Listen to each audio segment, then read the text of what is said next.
ज्यांच्या घराण्यामध्ये राजकारण हे पहिल्यापासूनच आहे, कारण रामभाऊजी लिंगाळे हे महाराष्ट्र राज्याचे आपलं नेतृत्व करत आहेत। आणि हे लोक कधी जातात म्हणजे जेणेकरून त्यांना जो इंटरेस्ट असतो तो आपल्या सांस्कृतिक कार्यक्रमामध्ये हा इंटरेस्ट असतो। परंतु असो मध्ये आपण डिजिटल करण्याचं धोरण की म्हटलं बा आपल्याला काम सुरू करायचं आहे, म्हणून बापू मी ठरवलं की माझ्या निधीचा जास्तीत जास्त उपयोग हा पदवीधरांसोबत शिक्षण कार्यामध्ये झाला पाहिजे।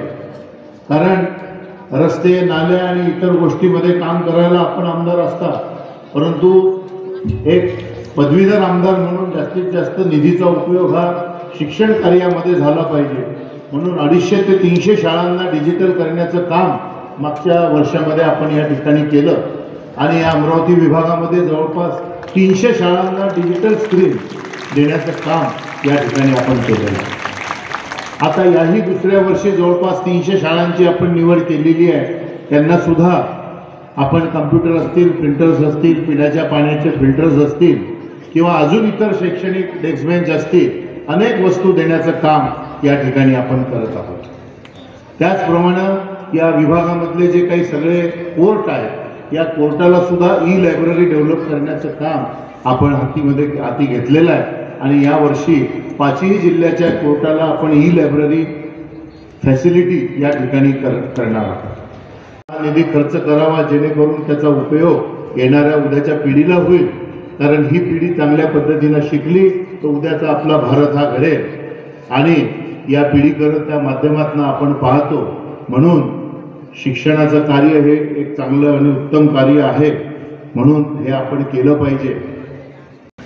या कार्यक्रमाला या संस्थेचे अध्यक्ष आदरणीय संतोषदादा मानकर, या कार्यक्रमाला उपस्थित असलेले शिक्षक मतदारसंघाचे आमदार आदरणीय लिंगाळे साहेब, या संस्थेचे उपाध्यक्ष वासुदेवरावजी फाळके साहेब, या संस्थेचे सचिव आदरणीय डॉक्टर हिम्मतरावजी घाटोळ साहेब। धान्य म्हणता त्या अनाथ मुलांच्या कार्यक्रमासाठी जवळपास 38 क्विंटल धान्य या संस्थेच्या विद्यार्थ्यांनी त्या अनाथ मुलांसाठी गोळा केलं। त्याबद्दल सर्व या विद्यार्थ्यांचं मनापासून हृदयापासून मी कौतुक करतो, आभार मानतो।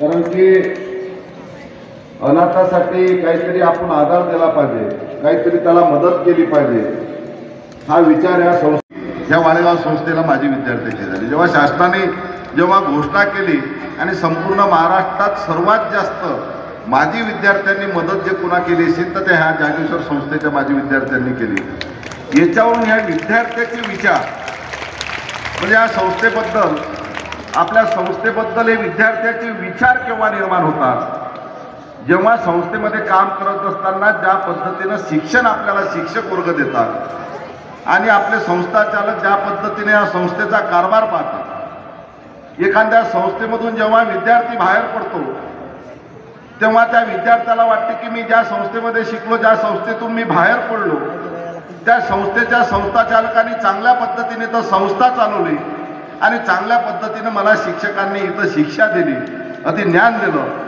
तेव्हाच त्या विद्यार्थ्याच्या मनामध्ये कल्पना निर्माण होते की मी ज्या महाराष्ट्र शासनानं जेव्हा ही योजना आणली, माझी शाळा, माझ्या गावची शाळा, मी ज्या गावामध्ये माझं शिक्षण घेतलं त्या शाळेला मी देणगी दिली पाहिजे, अशी या विद्यार्थ्याची संकल्पना करत संपूर्ण महाराष्ट्रात 1 नंबरची येणारी संस्था ही आपली वाडेगावची जागेश्वर संस्था आहे। खरं तर म्हणजे मी विद्यार्थ्याचं तर कौतुक करतोच, पण मनापासून या संस्था चालकांचं आणि शिक्षकांचं सुद्धा कौतुक करतो।